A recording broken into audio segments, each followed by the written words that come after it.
Nabiullah Yaqub alaihi salatu wassalam disebutkan di dalam Al-Quranul Karim 16 kali. Al-Baqarah ayat 132, kemudian juga Al-Baqarah 133, kemudian Al-Baqarah 136, Al-Baqarah 140, Al-Imran 84, An-Nisa 163, kemudian Al-An'am ayat 84, kemudian Hud 71, kemudian juga disebutkan dalam surah Yusuf ayat 6, kemudian terulang dalam Yusuf 38 dan juga Yusuf 68, kemudian dalam surah Maryam ayat 6, kemudian terulang di Maryam 49, Al-Anbiya 72, Al-Ankabut 27, dan yang terakhir dalam surah Shad ayat 45. Ma'asyiral muslimin yang dimuliakan Allah Subhanahu wa taala, cerita Nabi Yaqub di dalam Al-Quran memang tidak setertib kisah Nabi Allah Musa, Ibrahim, Nabi Allah Yusuf dan begitu seterusnya. Kisahnya hanya global saja. Akan tapi kita akan berusaha untuk menceritakan secara tertib dengan mengambil beberapa kisah Israeli atau Bani Israel untuk sebagai pelengkap saja. Kita tahu bahawa Nabi Allah Yaqub alaihi salatu wassalam adalah seorang nabi, bapaknya juga nabi dan kakeknya juga nabi. Bapaknya Ishak nabi, Ibrahim juga kakeknya adalah nabi. Bahkan Nabi Yaqub lahir saat Ibrahim masih hidup. Dan itu dijelaskan dalam surah Hud ayat 71-72. Wa imra'atuhu qa'imatun fadhahikat fabasyarnaha bi Ishaqa wa min wara'i Ishaqa Yaqub. Maka istri Ibrahim pun langsung berdiri kemudian tertawa. Maka kami beri kabar gembira kepada dia dengan kelahiran Ishak dan setelah Ishak Yaqub. Artinya Yaqub putra Ishak lahir saat Ibrahim masih hidup. Dan yang menarik adalah Nabi Allah Yaqub alaihi salatu wassalam adalah bapa dari seluruh Bani Israel. Apabila disebut Bani Israel yang banyak sekali ceritanya dalam Al-Quran, terutama dalam surah Al-Baqarah, itu kembali kepada Nabi Allah Yaqub alaihi salatu wassalam. Karena Yaqub sendiri namanya Israel, maka anak-anaknya dan turunannya disebut Bani Israel. Di dalam surah Al-Imran ayat 93, Allah mengatakan kullu ta'ami kana hillal li bani Israil illa ma harrama Israilu ala nafsi min qabli an tunazzala at-tauratu qul fa'tu bit-taurati fatluha in kuntum shadiqin. Setiap makanan semuanya halal dahulunya bagi Bani Israel, kecuali yang diharamkan Israel terhadap dirinya sebelum diturunkan Taurat. Maka Allah mengatakan, katakan ya Muhammad kepada orang-orang Yahudi Madinah itu, datangkan Taurat kepadaku, baca oleh kalian kalau kalian memang orang-orang yang jujur. Dahulu di zaman Nabi Allah Yaqub alaihi salatu wassalam, karena di sini bahasanya kullu ta'amin kana hilla di Bani Israel, setiap makanan itu halal bagi Bani Israel kecuali apa yang diharamkan Israil, maksudnya apa yang diharamkan Nabi Ya'qub. Karena dahulu di zaman itu, kalau seseorang mencintai sesuatu, maka dia akan mengharamkan sesuatu itu kepada dirinya. Beda dalam Islam. Kalau kita mencintai sesuatu, justru disuruh disedekahkan. Sebagaimana hadis Nabi sebagaimana Allah Subhanahu wa taala berfirman, "Lan tanalul birra hatta tunfiqu mimma tuhibbun."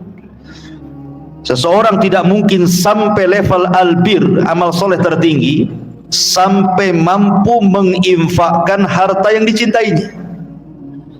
Kalau kita suruh infak gitu ya. Kalau zaman dulu mencintai sesuatu itu, maka akan mengharamkan kepada dirinya sesuatu. Lah disebutkan bahwa Nabi Allah Ya'qub alaihi salatu wassalam suatu ketika ditimpa penyakit yang disebut dengan irqun nisa. Penyakitnya namanya irqun nisa. Irqun nisa itu artinya seperti penyakit tulang, atau mungkin senangnya kita katakan encok lah. Kalau ada orang encok. Jadi Nabi Ya'qub itu suatu ketika sakit, kena encok. Tiap malam tidak bisa tidur sama sekali. Akhirnya kemudian dia berdazar, "Ya Rabb, kalau seandainya Kau sembuhkan penyakitku, maka aku tidak akan makan daging unta dan tidak akan meminum susunya." Sejak itulah maka haram daging unta dan juga minum air susunya. Padahal daging unta di zaman itu adalah makanan terlezat, dan juga susunya itu yang paling disukai Nabi Ya'qub. Jadi karena dia ingin sembuh, kalau sembuh kan senang, dan kalau senang, orang-orang dulu ya mengharamkan sesuatu kepada dirinya, makanya diharamkan untuk tidak makan daging unta dan juga air susunya. Ma'asyiral muslimin yang dimuliakan Allah Subhanahu wa taala, sebenarnya dalam Islam disebutkan dalam sebuah hadis Nabi sallallahu alaihi wasallam dari Anas ibn Malik radhiyallahu an, dia mengatakan, aku mendengar Rasul bersabda, "Shifa'u irqin nisa al-yatu syati a'rabiyyati tudhabu thumma tujarra salasata ajza thumma yushrabu 'ala ar-riq fi kulli yawmin juz'un." Dalam hadis yang dikeluarkan oleh Imam Ibnu Majah, kata Anas bin Malik, saya mendengar Nabi SAW bersabda, obat penyakit encok itu adalah buntutnya ekor kambing kampung yang betina, yang dikeringkan kemudian dibagi menjadi 3 bagian, lalu diminum dengan air bersih 1 bagian setiap harinya. Artinya dalam Islam kan ada obatnya gitu. Tapi dulu Nabi Ya'qub sudah berobat kemana-mana, tidak sembuh-sembuh, makanya dia bernazar, kalau sembuh penyakit tulangku ini, penyakit encokku ini yang membuat saya tidak bisa tidur malam-malam, maka aku akan haramkan makan daging unta dan juga air susunya. Makanya Allah mengatakan dalam ayat yang saya baca tadi, setiap makanan kul ta'ami kana hilla li bani Israil, setiap makanan awalnya halal bagi Bani Israel, illa ma harrama Israilu ala nafsi, kecuali yang diharamkan Ya'qub terhadap dirinya. Maksudnya dia mengharamkan kepada dirinya makan daging unta dan minum air susunya. Ma'asyiral muslimin yang dimuliakan Allah Azza wa Jalla, ada sebuah hadis di zaman Nabi sallallahu alaihi wasallam dari Abdullah ibn Abbas radhiyallahu anhuma. Hadis ini dikeluarkan oleh Ahmad Asy-Syakir, dan hadis ini juga dikeluarkan oleh Imam Ahmad dalam musnadnya dengan sanad yang hasan. Jadi Abdullah ibn Abbas radhiyallahu anhuma menceritakan, ada orang-orang Yahudi datang kepada Nabi sallallahu alaihi wasallam, kemudian bertanya 4 soalan. Mereka mengatakan la ya'lamuhunna illa nabi. 4 soalan ini tidak ada yang bisa menjawab kecuali seorang nabi. Kata Nabi SAW, saluni amma syi'tum, silakan tanya sesuka kamu, walakin ij'alu li dhimmatallah, tetapi apa jaminannya kalau ku jawab? Kalian mau beriman? Maka mereka mengatakan fadzalikalah, terserah kamu. Kemudian mereka mengatakan kepada Nabi sallallahu alaihi wasallam, pertanyaan yang pertama tentang masalah di sini, hal ta'lamuna anna Israila, maksudnya Yaqub alaihi salatu wassalam, ketahuilah bahwa Israil maksudnya Yaqub alaihi salatu wassalam, dia pernah mengharamkan makanan kepada dirinya. Ayyut ta'am harrama Israilu ala nafsihi, kalau boleh tahu wahai Muhammad, apa makanan yang diharamkan oleh Yaqub kepada dirinya? Ini pertanyaan pertama. Apa sih makanan yang diharamkan Nabi Yaqub kepada dirinya? Kemudian maksudnya sebelum Taurat turun. Kemudian yang kedua, kaifa ma'ul mar'ati wa ma'ur rajuli wa kaifa yakunu dzakar minhu, bagaimana pendapatmu tentang air sperma laki-laki dan perempuan, kemudian melahirkan seorang anak yang anak ini mirip imma dengan bapaknya atau dengan ibunya? Bagaimana itu bisa terjadi? Kemudian yang ketiga, mereka juga mengatakan, siapa yang menghabarimu tentang apa yang diwahyukan kepadamu? Malaikat siapa? Ya. Malaikat siapa yang menghabarimu tentang apa yang kau sampaikan kepada kami dari wahyu yang sering kau sampaikan kepada kami? Malaikat siapa yang turun kepadamu? Kemudian juga mereka mengatakan, akhbirna kaifa hadan nabil ummi fin naum, ceritakan kepada kami juga bagaimana kondisi seorang nabi ketika dia tidur. Jadi ada 4 soalan yang ditanyakan orang Yahudi, salah satunya tentang makanan yang diharamkan kepada Israil. Sekali lagi, Israil di sini Nabi Yaqub. Dan mereka mengatakan tidak ada yang tahu jawabannya kecuali seorang nabi gitu. Dan mereka siap beriman kalau ada jawabannya. Maka Nabi SAW menceritakan tentang yang pertama, kata Nabi SAW, dahulu Nabi Yaqub alaihi salatu wassalam sakit irkun nisa, sakit encok bahasa kita aja tadi. Kemudian dia bernadar untuk diharamkan padanya daging unta dan minumannya. Kemudian orang Yahudi mengatakan, sodaqta, kau benar wahai Muhammad. Mereka membenarkan itu. Ya. Kemudian kata Nabi SAW, adapun laki-laki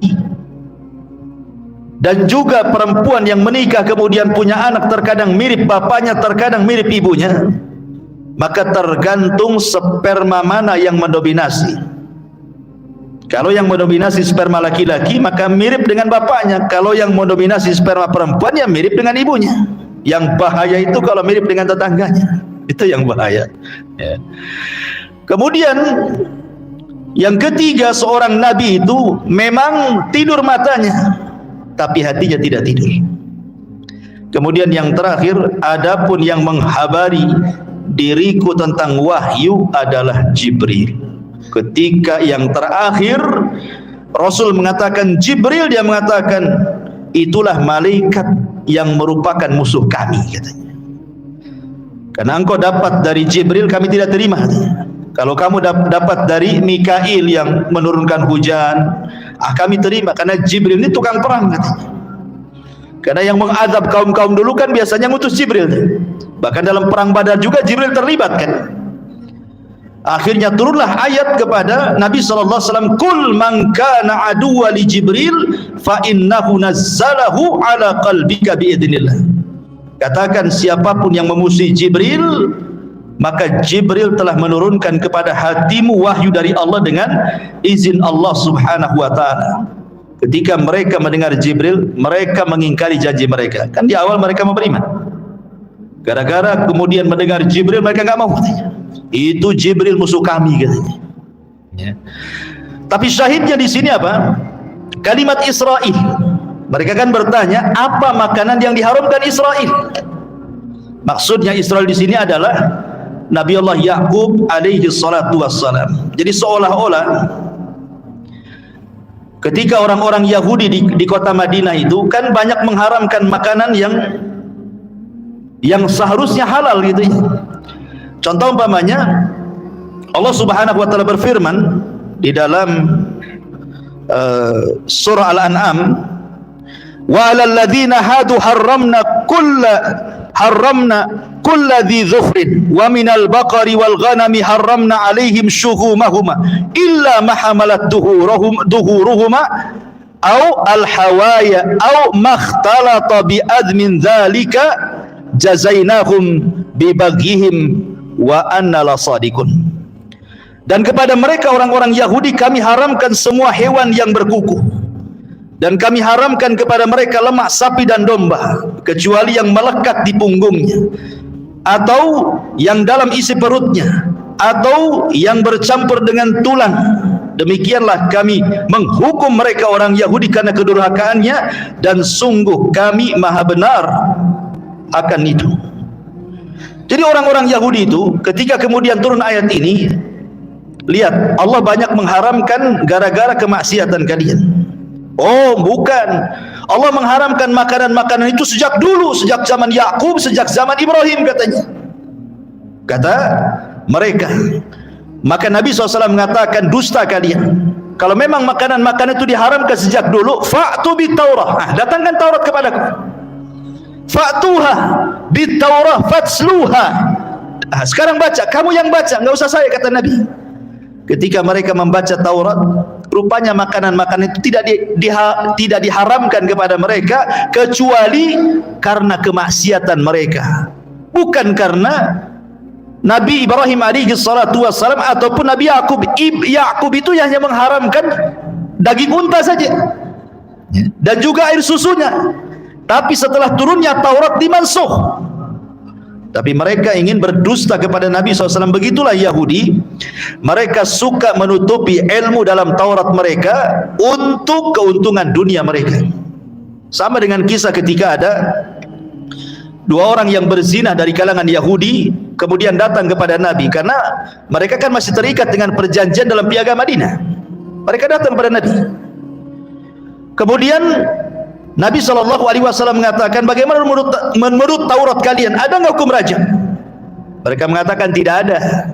Kalau ada orang berzina, kami permalukan dia. Habis itu, setelah kami permalukan, maka kami akan pukul dia, akan didera, akan dipukul saja, tidak dirajam. Datang Abdullah ibn Salam yang sudah masuk Islam. Kadzabtum, dusta kalian. Datangkan Taurat katanya. Datangkan Taurat. Baca. Ketika baca, jempolnya menutupi rajam. Jadi namanya ini Taurat ditutupi itu kalimat rajamnya, kemudian dibaca. Enggak ada kan? Kata Abdullah ibn Salam, kadzabtum, irfa yadaka, dusta kamu, angkat tanganmu katanya. Ketika diangkat, jadi Yakub itu nama lain daripada Israel, gitu maksudnya. Nama lain daripada Israel. Maka seluruh keturunan Yakub disebut Bani Israel. Ma'asyiral muslimin yang dimuliakan Allah Subhanahu wa taala, tentang kisah Yakub ini kemarin kita sudah cuplik sedikit ketika kita membahas Nabi Allah Ishak alaihi salam. Ketika kemudian Nabi Yakub alaihi salatu wassalam diperintahkan ibundanya untuk hijrah ke Haran. Haran itu tempat pamannya yang ada di Irak. Berangkat dia ke Haran. Kemudian menemui pamannya yang di dalam kitab-kitab ahli kitab disebut Laban. Nama pamannya itu Laban. Dalam Quran sunnah tidak ada. Dan kita juga tidak perlu kemudian sibuk-sibuk menghafal nama pamannya Nabi Yakub, karena tidak tercantum dalam Quran, dalam sunnah. Ini kan dari kisah-kisah Israiliyah. Kalau hafal, alhamdulillah. Tidak hafal pun tidak ada masalah ya. Karena kita tidak dituntut untuk menghafal kitab-kitab orang-orang ahli kitab. Yang jelas disebutkan nama pamannya adalah Laban. Sebelum dia sampai ke tempat paman yang di Haran itu, kemudian kemalaman di jalan, kemudian dia tidur di tengah padang pasir. Dia letakkan batu, kemudian dia tidur. Kemudian dia bermimpi berjumpa dengan Allah Subhanahu wa taala. Maka Allah Subhanahu wa taala berfirman dalam mimpinya, sa'ubarika 'alaika wa ukthiru dzurriyyataka wa aj'alu hadhil arda laka wa li auladika. Allah Subhanahu wa taala kemudian berfirman dalam mimpinya, dalam mimpi Yakub ini, wahai Yakub, saya akan berkahi kamu, saya akan perbanyak keturunanmu, dan tempat yang engkau jadikan tidur itu saya akan jadikan tempat kamu dan semua keturunanmu di situ. Kemudian Yakub pergi.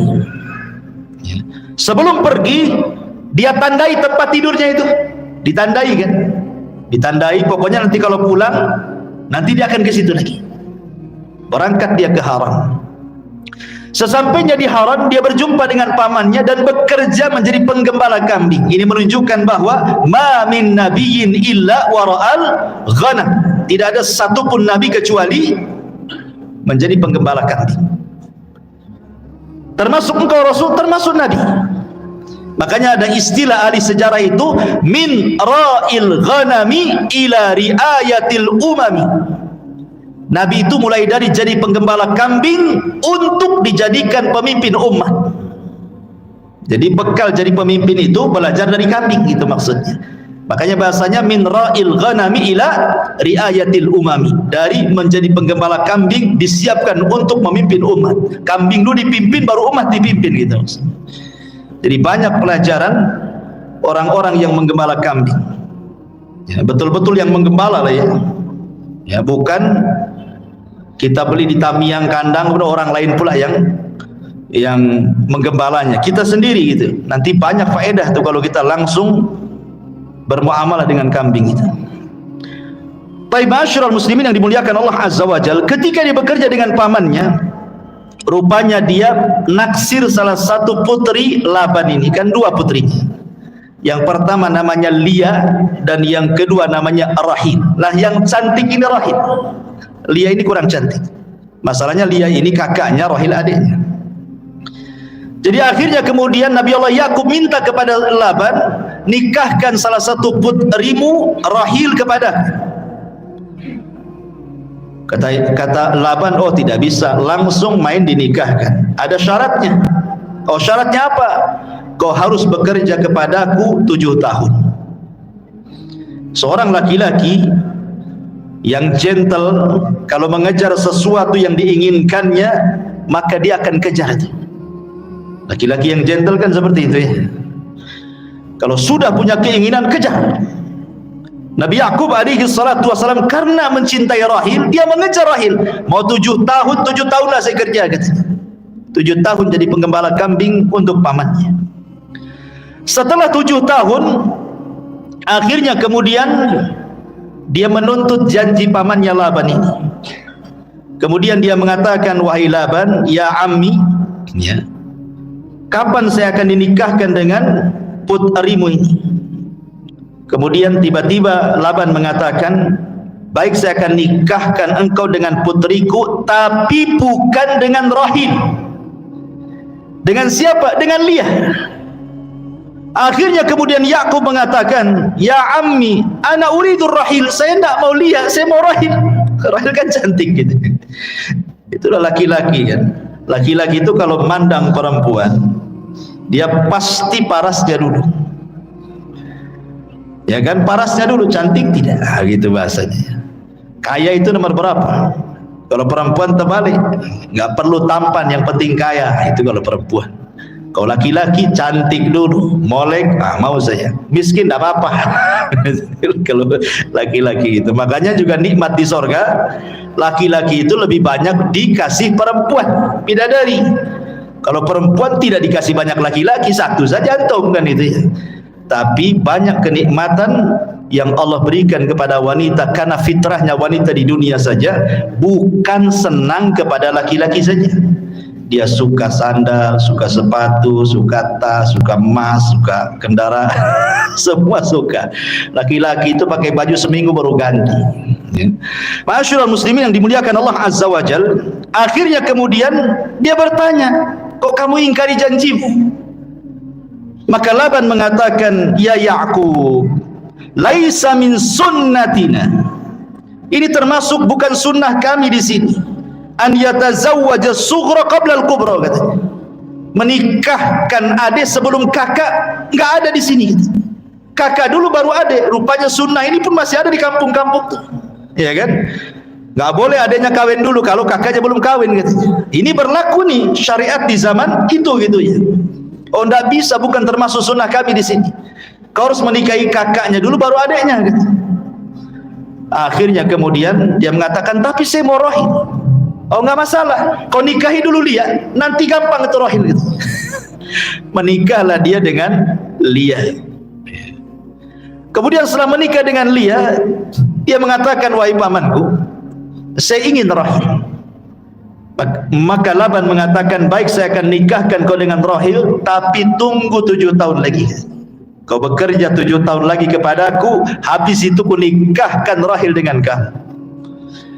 Lihat, karena cintanya luar biasa kepada rohil, disabar-sabari dia 7 tahun jadi penggembala kambing. Coba akhirnya kan 14 tahun jatuhnya kan, menunggu seorang rohil harus 14 tahun dia baru mendapatkannya. Tapi begitulah ikhwan, Ma'asyiral muslimin yang dimuliakan Allah Azza wa Jalla. Setelah kemudian 14 tahun lewat, barulah dia menikah dengan rahil. Dari sini menunjukkan bahwa zaman itu syariat poligami boleh menggabungkan dua bersaudari. Tapi di zaman kita Islam datang, tidak boleh antajma'u bainal ukhtaini, menggabungkan dua bersaudari, enggak boleh dalam Islam. Kecuali yang satunya meninggal. Nikah dulu dengan kakaknya, meninggal kakaknya, baru turun ranjang ke adiknya boleh. Tapi kalau menggabungkan saat hidup dua-duanya haram, tidak boleh. Tentu karena hikmah yang Allah kehendaki. Allah mengatakan tidak boleh antajma'u bainal ukhtaini, menggabungkan dua bersaudara tidak boleh. Di zaman itu mungkin syariatnya boleh. Ya.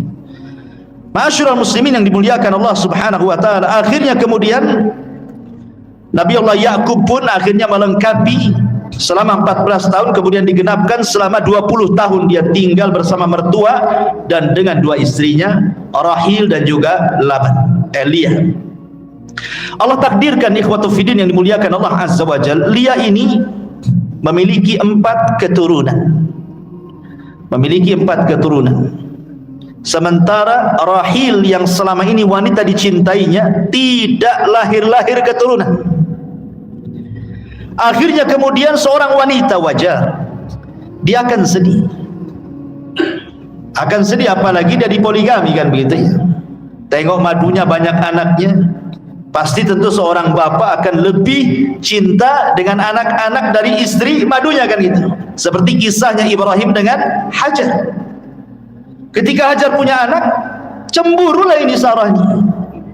Tetapi cemburunya Sarah ini kemudian meminta agar Hajar dipisahkan dengan dia, menjadi sebuah hikmah. Akhirnya Hajar dipindah ke Mekah.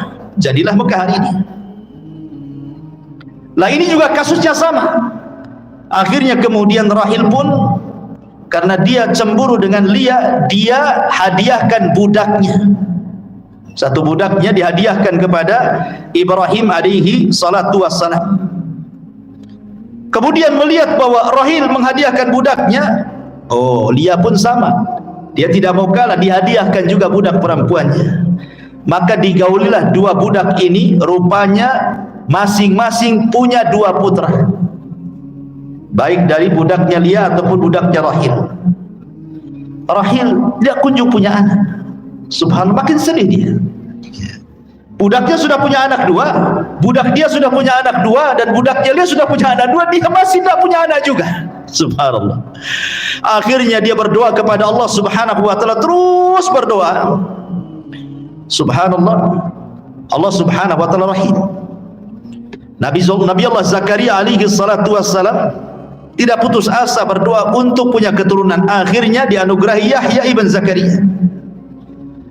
Maka dengan terus berdoa, akhirnya kemudian Allah kabulkan. Rahil punya anak 2. Pertama Nabi Yusuf, kemudian lahir lagi adiknya namanya Binyamin. Ya, namanya Binyamin. Kemudian Lia punya anak 2 lagi. Jadi genap menjadi 12 keturunan daripada Nabi Allah Yakub alaihi salatu wassalam. Jadi Yakub punya 12 anak. Makanya ketika Nabi Yusuf alaihi salatu wassalam bermimpi, apa kata Yakub? Ketika Yusuf mengatakan ahada asyara kaukaban, aku melihat 11 bintang sujud kepada aku. Maksudnya 11 bintang itu saudaranya gitu ya. 11 dari saudaranya, dengan dia 12. Baik, masyarakat muslimin yang dimuliakan Allah Subhanahu wa taala. Kemudian setelah punya anak dan keturunan dan tinggal selama 20 tahun bersama Laban pamannya, dan Allah Subhanahu wa taala menganugerahkan kepada Yakub banyak harta dan banyak anak, kan sebagaimana mimpinya di padang pasir tadi kan. Allah mengatakan dalam mimpinya bahwa aku akan berkahi engkau, aku akan perbanyak keturunan engkau, dan aku akan jadikan tempat engkau tidur ini tempat untuk tinggalku di situ dan juga keturunan. Makanya kemudian dia hartanya banyak, anaknya banyak. Subhanallah, nikmat yang luar biasa. Kemudian setelah 20 tahun bersama Laban, dia pun pulang ingin berjumpa dengan ayahnya di Palestina, di Palestina sana, Nabi Allah Yakub, Nabi Allah Ishak alaihi salatu wassalam, dan juga abangnya namanya Lais. Kemudian harta itu dibagi kepada keduanya, kepada ayahnya Yakub dan kepada ayahnya Yakub Ishak, dan juga kepada saudaranya Lais. Kemudian dia mengunjungi tanah yang pernah dia mimpi di situ. Akhirnya kemudian setelah dia kembali dan mendapati tanah yang pernah dia tidur dan masih ada tanda alamatnya, padahal sudah 20 tahun tuh, alamat itu tidak hilang. Itu karena kuasa Allah Subhanahu wa taala. Akhirnya kemudian dia pun membuat tempat penyembelihan untuk Allah Subhanahu wa taala, tempat kurban untuk Allah Subhanahu wa taala yang disebut dengan Baitu Il. Rumah Il itu artinya Allah. Berarti kalau diartikan rumahnya Allah, Jibril hamba Allah, Mikail khadimullah, pembantu Allah. Pokoknya kalau ada il itu artinya Allah. Maka Yakub kemudian membangun Baitu Il. Disitulah dia menyembelih taqarrub ilallahi azza wajal, yang kemudian disitulah letak daripada Baitul Maqdis. Dia bangun Baitul Maqdis di situ. Ya, karena Baitul Maqdis sudah terkubur. Dialah yang kemudian meninggikan lagi bangunannya. Ya, Masjidil Aqsa lah kalau sekarang ya. Itu ditinggikan lagi dan menjadilah tempat ibadah Yakub dan seluruh keturunannya di situ. Kalau kita sedikit cerita tentang pembangunan Masjidil Aqsa, ikhwatul fillah muliakan Allah Subhanahu wa taala. Sedikit kita melenceng sedikit, enggak apa-apa, masih ada kaitannya di sini. Ada yang mengatakan bahwa Masjidil Aqsa itu yang membangun adalah malaikat yang pertama kali. Tetapi pendapat ini banyak yang ditolak. Tapi yang betul bahwa yang membangun Baitul Maqdis adalah Nabi Adam alaihi salatu wassalam setelah membangun Masjidil Haram. Jaraknya 40 tahun. Sebagaimana hadis Abi Dzar yang sahih, ketika Rasul ditanya antara jarak pembangunan Haram dengan Baitul Maqdis berapa tahun, Rasul mengatakan arba'ina sanatan, 40 tahun. Haram dulu, setelah 40 tahun baru Aqsa. Ya. Lah kemudian setelah Adam alaihi salatu wassalam, maka Al-Quds itu, Madinatul Quds itu dikuasai oleh kaum yang disebut Yabusiyun. Orang-orang Yabusiyun itu sekitar tahun 3000 sebelum Masehi sampai dari tahun 1550 sebelum Masehi sampai 3000 sebelum Masehi. Sampai kemudian datanglah kabilah yang disebut dengan Kan'aniyah atau Kan'aniyun. Mereka lah yang kemudian membangun Madinatul Quds, yang dulu disebutnya adalah Aru Shalim, yang disebut dengan Madinatus Salam. Nah, sekarang disebut dengan Yerusalem lah bahasa kita. Ya. Kemudian setelah itu pada tahun 1000 sebelum Masehi itu kan datang Faraina, orang-orang Faraina menguasai. Kemudian setelah itu datang orang-orang Amalikah. Setelah Faraina datang orang-orang Amalikah. Ketika dikuasai Amalikah inilah kemudian direbut lagi oleh siapa? Oleh pasukan Talut, yang ketika itu Jalut kalah dan dibunuh Nabi Daud. Kemudian Daud berkuasa, akhirnya menguasai kembali Madinatul Quds dan melebarkan Masjidil Aqsa kemudian memakmurkan Masjidil Aqsa di zaman Nabi Allah Daud alaihi salatu wassalam. Kemudian setelah Daud meninggal, diteruskan oleh Nabi Allah Sulaiman. Lah Nabi Allah Sulaiman alaihi salatu wassalam kemudian merenovasi itu, merenovasi kembali Masjidil Aqsa. Bahkan setelah selesai dia membangun Masjidil Aqsa, dalam hadis yang sahih, Nabi Sulaiman alaihi salatu wassalam ketika sudah selesai membangun Baitul Maqdis itu, dia berdoa dengan 3 doa kan. Doa yang pertama, agar dia bisa berhukum yang sesuai dengan hukum Allah. Doa yang kedua, bahwa dia minta kepada Allah agar kekuasaan yang Allah berikan kepadanya tidak diberikan kepada orang setelahnya. Makanya ketika Nabi SAW dalam sholatnya kemudian diganggu setan, akhirnya dicakik sama Nabi setan itu sampai liurnya terasa dingin di tangan Rasul. Kemudian diceritakan para sahabatnya, kata Rasul, kalau seandainya aku tidak teringat dengan doanya Sulaiman, sudah ku gantung itu si setan itu di tiang masjid kan, itu ya kata Nabi, tapi ku lepaskan itu. Kemudian yang ketiga, saya meminta kepada Allah Subhanahu wa taala, siapapun yang datang ke Masjidil Aqsa, dia tidak ada niat kecuali untuk sholat, maka keluar dosanya diampuni seperti anak yang baru dilahirkan oleh ibunya. Nabi SAW ketika bersabda seperti ini, Rasul mengatakan, adapun yang 2 sudah Allah kabulkan. Adapun yang 2 sudah Allah kabulkan. Berhukum dengan hukum Allah dan meminta agar kekuasaannya cukup sampai dia saja.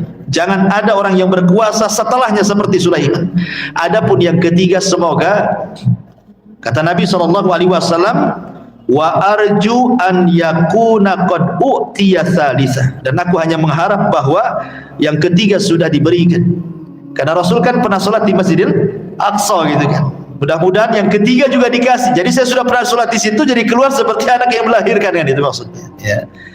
Ma'asyiral muslimin yang dimuliakan Allah Azza wa Jalla. Lah setelah Sulaiman meninggal, kan kita tahu bahwa Bani Israel kan terpecah tuh. Ada yang disebut dengan Mamlakah Israiliyah dan itu sebelah utara. Ada yang disebut dengan Mamlakah Yahudi dan itu sebelah selatan. Lah yang menguasai Baitul Maqdis itu orang-orang Yahudi. Ya kan pecah tuh setelah Nabi Sulaiman meninggal, pecah Bani Israel. 2 kerajaan. Ya. Yang satu disebut kerajaan Israel, yang satu disebut kerajaan Yahudi. Kemudian datanglah orang-orang Babil dari Irak yang kemudian menyerbu Palestina kan. Ada yang mengatakan Bukhtun Nasr, menghabiskan semua orang-orang Palestina. Orang-orang di Yahudi dibantai sampai dirobohkan semua bangunan, termasuk juga Haikal Sulaiman ataupun Masjidil Aqsa dihancurkan oleh Bukhtun Nasr. Ya. Baru kemudian setelah Bukhtun Nasr berkuasa dan orang Yahudi banyak yang jadi tawanan, kemudian yang lain juga kemana-mana cari suaka, perempuan anak-anak jadikan budak. Baru setelah itu Persia menyerang, Babil kalah. Ya, karena Persia ketika menyerang Babil ini atas bantuan orang-orang Yahudi gitu ya. Makanya kemudian Persia mengembalikan tawanan-tawanan Yahudi yang ada di Irak untuk kembali ke Baitul Maqdis dan membangun lagi Baitul Maqdis. Ya, di tangan Persia itu. Sampai akhirnya Persia dikalahkan Romawi. Dikalahkan Romawi. Akhirnya kemudian mereka pun menjadi budak lagi di bawah Romawi. Romawi Nasrani. Ya, orang-orang Nasrani kan orang-orang Yahudi. Ya. Sampai akhirnya kemudian Romawi pun pecah menjadi 2, ada Imperium Romawi, ada Imperium Byzantium ya. Lah, yang Imperium Byzantium ini nah, sebelah timur, kalau yang Romawinya sebelah barat gitu ya. Lah, barulah kemudian dia membangun, orang Romawi Bizantium ini membangun gereja. Makanya kan dekat Masjid Al-Aqsa kan ada gereja juga di situ. Gereja yang disucikan orang Nasrani disebut dengan Kanisatul Qiyamah sampai hari ini. Ya, makanya kenapa Baitul Maqdis itu disucikan orang Yahudi, disucikan orang Nasrani, disucikan orang Islam. 3 agama di situ semua. Ya. Sampai akhirnya kemudian orang Persia datang lagi, kemudian menyerang Romawi kalah, tapi kemudian Romawi berhasil mengalahkan Persia sampai kemudian akhirnya datang Nabi SAW. Intinya bahwa itu sekilaslah cerita tentang pembangunan Baitul Maqdis atau Masjidil Aqsa. Kembali kepada cerita Nabi Allah Yaqub alaihi salatu wassalam. Lah Nabi Yaqub alaihi salatu wassalam Ketika kemudian sudah sampai di bersama ayahnya membangun Baitul Maqdis di situ, kemudian membangun Masjidil Aqsa kembali, dibangun kembali gitu ya. Jadi bukan dari awal, tidak, karena asasnya sudah ada, pondasinya sudah ada. Asik roboh dibangun gitu saja. Sama juga dengan kasusnya Ka'bah kan gitu. Ka'bah kan gitu juga, roboh dibangun lagi kan, sampai ke yang terakhir di zaman Abdullah ibn Zubair kan, dirobohkan dibangun lagi. Karena ketika itu Abdullah ibn Zubair mengatakan bahwa ini bangunan Quraisy, tidak sama dengan bangunan Ibrahim. Dirobohkan sama Abdullah bin Zubair ketika menjadi khilafah di kota Madinah. Akhirnya dibangun seperti bangunan Ibrahim. Tetapi setelah Abdullah bin Zubair mati di tangan Hajjaj, Abdul Malik ibn Marwan tidak tahu hadisnya, dirobohkan lagi sama dia. Dibangun lagi balik seperti bangunan Quraisy. Setelah diingatkan Abdul Malik ibn Marwan itu bahwa Rasul pernah ngomong sama Aisyah bahwa dia akan merobohkan, tapi karena takut fitnah kaumnya nggak jadi. Barulah kemudian Abdul Malik ibn Marwan merasa menyesal. Kalau aku tahu, aku akan biarkan itu. Kemudian di zaman itu kan Imam Malik rahimahullah telah pernah ditanya, wahai Imam, bagaimana kalau kau sarankan kepada penguasa? Karena di zaman Imam Malik kan, Imam Malik itu ulama yang paling disegani penguasa. Takut penguasa kepada Imam Malik itu. Jadi memungkinkan Imam Malik ngomong sama penguasa kan, gimana kalau Ka'bah itu kita robohkan saja, kemudian kita bangun seperti bangunan Ibrahim? Kata Imam Malik, jangan, nanti akan jadi permainan penguasa, dirobohkan, dibangun sampai kapan kata. Akhirnya ya sampai seperti ini sekarang, Ka'bah masih dalam bentuk bangunan orang-orang Quraisy, bukan dalam bentuk bangunan Ibrahim. Karena kalau dalam bentuk bangunan Ibrahim, Hijar Ismail itu masuk ke dalam. Ya, masuk ke dalam gitu ya, dan pintunya dua, dan pintunya di bawah, ada pintu masuk, ada pintu keluar. Karena kan pintunya tinggi, satu lagi pintunya kan itu. Ya, jadi orang-orang tertentu saja yang masuk. Kalau kan semua orang bisa masuk Ka'bah. Ya. Intinya bahwa ma'asyiral muslimin yang dimuliakan Allah Azza wa Jalla, akhirnya kemudian Nabi Yakub pun hidup bersama keluarganya. Ada yang mengatakan bahwa ketika Allah Subhanahu wa taala berfirman di dalam surah Al-Baqarah ayat 136, qulu amanna billah wa ma unzila ilaina wa ma unzila ila Ibrahim wa Ismail wa Ishaq wa Yaqub wal asbat. Di sini ada kalimat asbat. Ya. Katakan, kami beriman kepada Allah dan apa yang diturunkan kepada kami dan apa yang diturunkan kepada Ibrahim, Ismail, Ishaq, Yaqub dan asbat. Siapa asbat di sini? Ada yang mengatakan seperti Al-Imam At-Tabari dalam tafsirnya mengatakan asbat itu adalah 12 putra Yakub disebut asbat. Jadi 12 putra Yakub itu disebut asbat yang disebutkan dalam Al-Baqarah 136. Itu menurut At-Tabari. Kenapa demikian? Karena dalam bahasa Arab asal lafaz, asal kalam itu tidak boleh ada takdir, tidak boleh ada kalimat-kalimat yang tersembunyi. Kita harus memahami secara zahir ayat. Ya. Tetapi pendapat ulama tafsir yang lainnya tidak, asbat itu bukan anak-anak Yakub. Ya, karena asbat itu adalah kabilah yang banyak melahirkan para nabi. Asbat itu kabilah yang banyak melahirkan para nabi. Menurut para ulama bahwa asbat itu adalah sebuah kabilah Bani Israel seperti kabilah Arab ya Bani Ismail begitu. Jadi melahirkan, dia hanya kabilah yang dalam kabilah itu melahirkan banyak nabi. Jadi ini khilaf adalah apakah asbat ini anak-anak Yakub ataukah kabilah Bani Israel. Tapi pendapat yang kuat bahwa al-asbat itu bukan anak-anak Yakub, tetapi keturunan daripada anak-anak Yakub yang kelak akan ada satu kabilah banyak lahir nabi-nabi dari situ. Itulah disebut asbat. Dengan 3 alasan kata para ulama. Satu, al-asbat itu diambil dari kata-kata as-sibtu. As-sibtu itu adalah anak dari wanita, ibnul bint. Ya. Anak dari wanita, bukan anak dari ibnul ibn gitu ya. Bukan anak dari seperti namanya siapa? Hasan Husain. Hasan Husain itu dia nasabnya kan Arab, itu kan dari laki-laki. Arab itu dari laki-laki, harusnya kan ke Ali, ya kan? Nah, tetapi kemudian Hasan dan Husain itu kan nasabnya ke ibu kan, namanya ibnul bint, anak perempuan, anak ibu. Makanya kemudian Hasan dan Husain disebut sibtai Rasulullah, cucu Rasulullah. Kenapa sibtai? Karena dari arah ibu, bukan dari arah bapak. Karena Ali bukan anaknya Nabi, ya, anaknya Abu Talib, ya. Kalau ibnul ibn dalam bahasa Arab disebut hafid namanya, ya. Kalau memang turunan bapak itu disebut hafid, kalau turunan ibu disebut sib.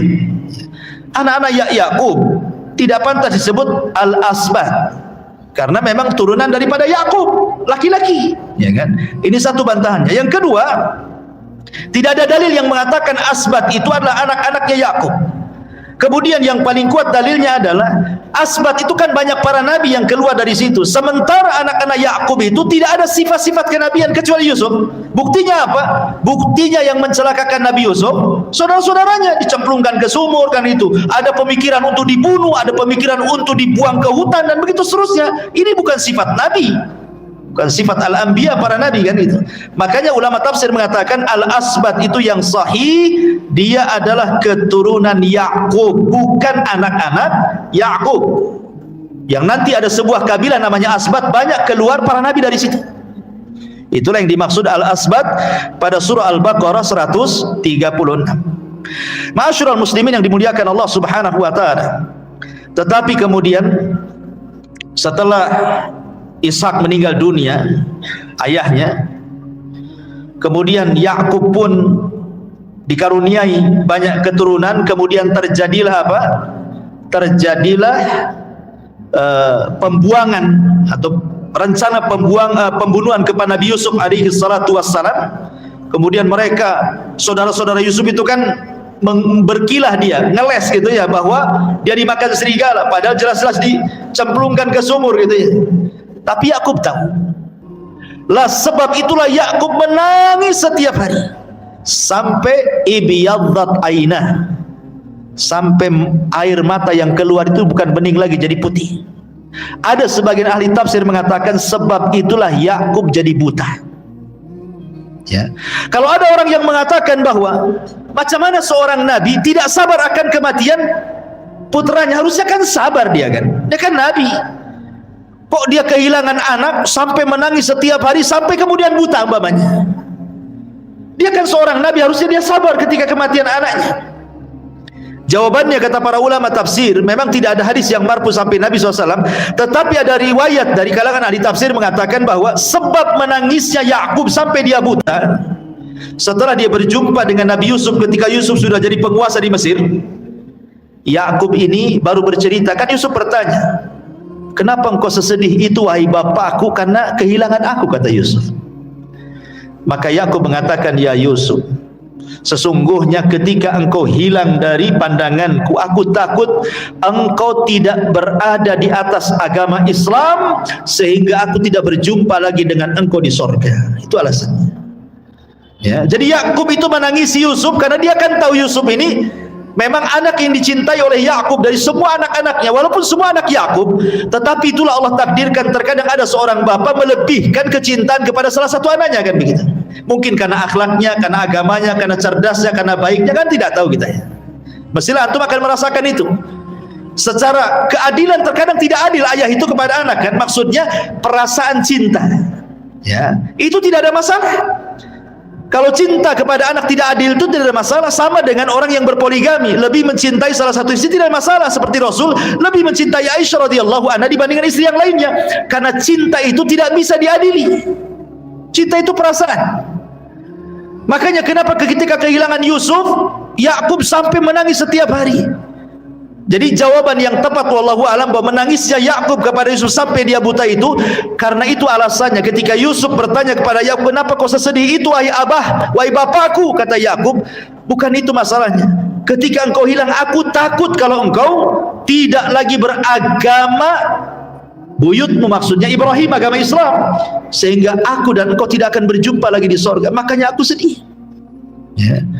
Makanya kenapa ma'asyiral muslimin yang dimuliakan Allah Azza wa Jalla, ketika Yakub sudah mendekati ajalnya, wasiat Yakub apa? Idh hadara Yaqubul maut, ketika Yakub mendekati kematiannya, kan dia kumpulkan banihi, semua anak-anaknya. Apa pertanyaan Yakub? Ma ta'buduna mim ba'di, kan begitu. Kira-kira apa yang kalian akan sembah sepeninggalku, kata Yakub kepada anak-anaknya. Baru anaknya mengatakan, ya kami menyembah Tuhannya Ibrahim, Ishak, engkau, dan begitu seterusnya, kan begitu.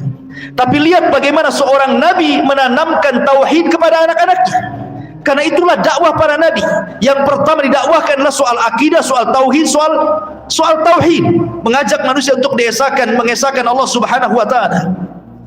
Ada sebuah riwayat saat detik wafatnya Yakub ini, didatangi malaikat. Sekali lagi ini tidak ada hadis yang marfu, tetapi ada mufassir ahli tafsir yang kemudian menceritakan ini. Mungkin diambil dari kisah Isra, wallahu a'lam. Jadi ketika Yakub ini mendekati waktu ajalnya, maka dia berdoa kepada Allah Subhanahu wa taala untuk jangan diwafatkan kecuali dikirim 1 atau 2 tanda. Maka ketika betul-betul tanda itu sudah diberikan Allah Subhanahu wa taala, dan Yakub tidak tahu tanda itu, tanda apa itu, maka malaikat maut datang.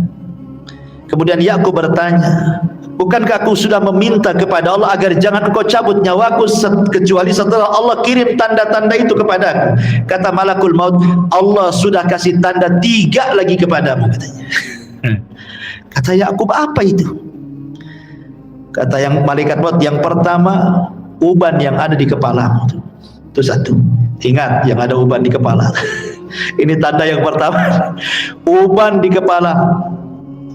Yang kedua, kata Yakub, engkau sudah tidak bisa berdiri dengan tegap lagi. Pinggangmu sudah tidak lurus. Orang tua kan susah mau jalan. Itu yang kedua. Hati-hati yang susah jalan. Yang ketiga, dha'fu badanik. Kau sudah lemah, banyak penyakit. Akhirnya kemudian malakul maut mencabut nyawa Yakub, tapi sebelum dia meninggal dia berpesan kepada Nabi Yusuf agar jasadnya jangan dikubur di Mesir. Dia minta dikuburkan di samping Ishak di Khalil di Palestina sana. Ya. Tetapi di sini ma'asyiral muslimin yang dimuliakan, bagaimana lihat berapa banyak orang, ini kan tanda-tanda umum ya, bukan tanda-tanda kepada Yakub saja. Tanda-tanda seperti ini hampir semua adalah. Ya, orang-orang tua kan ada semua tuh. Rata-rata orang yang sudah meninggal, sudah tua, ya 3 tanda ada semua lah kan itu. Masalahnya 3 tanda sudah ada pun merasa dia akan hidup selamanya. Jama'a mala wa addada yahsabu anna malahu akhlada. Dia merasa bahwa hartanya bisa mengekalkan hidupnya. Padahal aina ma takunu yudrikumul mautu walau kuntum fi burujin musayyada. Di mana saja kau berada, kematian itu akan menjemput kalian. Apalagi di zaman sekarang, ya, tanda-tanda tua akan mati itu terbantahkan di zaman sekarang. Kenapa? Karena yang bisa naik motor ngebut itu bukan kakek-kakek, rata-rata anak-anak tanggung. Semua yang mati di jalan-jalan, anak-anak tanggung semua kan. Anak SMP, SMA itu lebih banyak yang mati daripada orang tua. Orang tua tak bisa trek-trek kan. Ya.